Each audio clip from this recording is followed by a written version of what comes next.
मित्रों सबको नमस्कार. This is the first video in the series.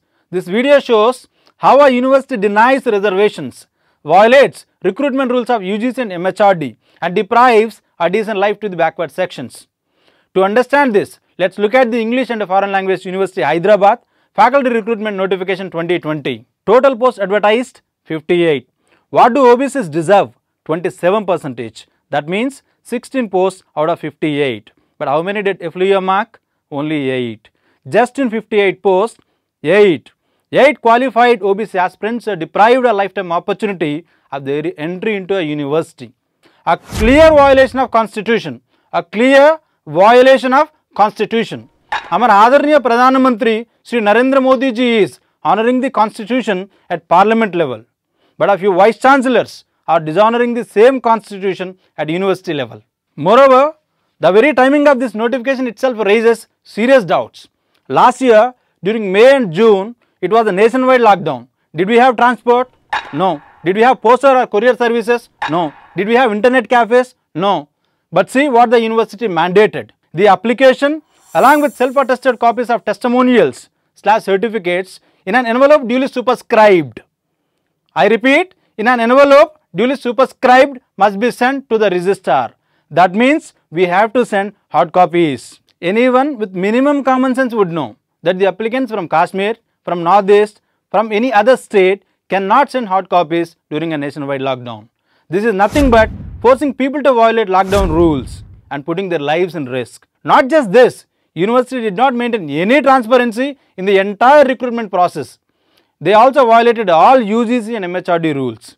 Let's see UGC rule about a roster system. You are required to display the reservation roster, which is to be updated at regular intervals on your website as per instructions issued by the Government of India. Did IFLU abide by this? Did IFLU administration care to upload any of these details on their website? No, never. See UGC guidelines for shortlisting. Scrutiny of applications and issue of interview letters to the shortlisted candidates and uploading on higher education website.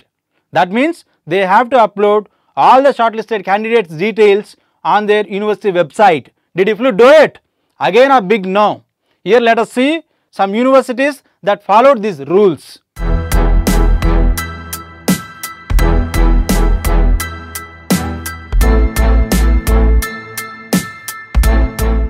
Because of all these violations, manipulations, victims approached National BC Commission.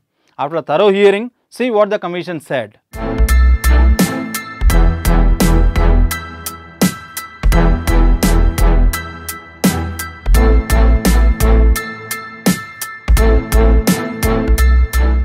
In view of the above violations of the present notification, Commission directs the EFL University to keep on hold the present interviews with immediate effect until the further orders.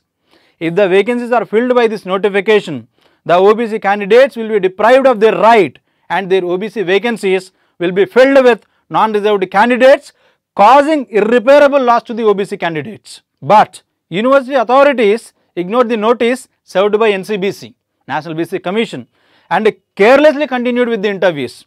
Therefore, the commission served another notice. And another notice also said there shall be a chance interviews. Please take notice that in case you fail to attend the hearing, the commission is at liberty to exercise the power of Civil Code under Class 8 of Article 338B of the Constitution of India for enforcing your attendance before the commission. After the second hearing, another notice was served.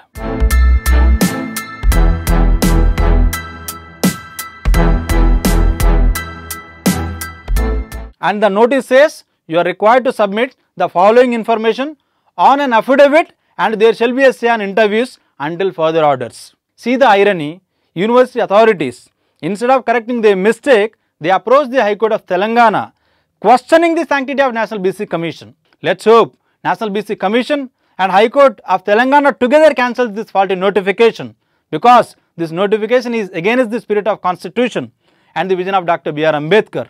Let's also hope there will be a judicial inquiry to punish the perpetrators. This notification is also against the Government of India's vision of Digital India and Transparent India. Therefore, I sincerely appeal to the Minister of Education, Sir, please conduct an inquiry to address the violations, illegalities, manipulations, malpractices that are taking place in this IFLU, youth of this country will be highly grateful to you, sir. Jai Hind, Jai Bharat.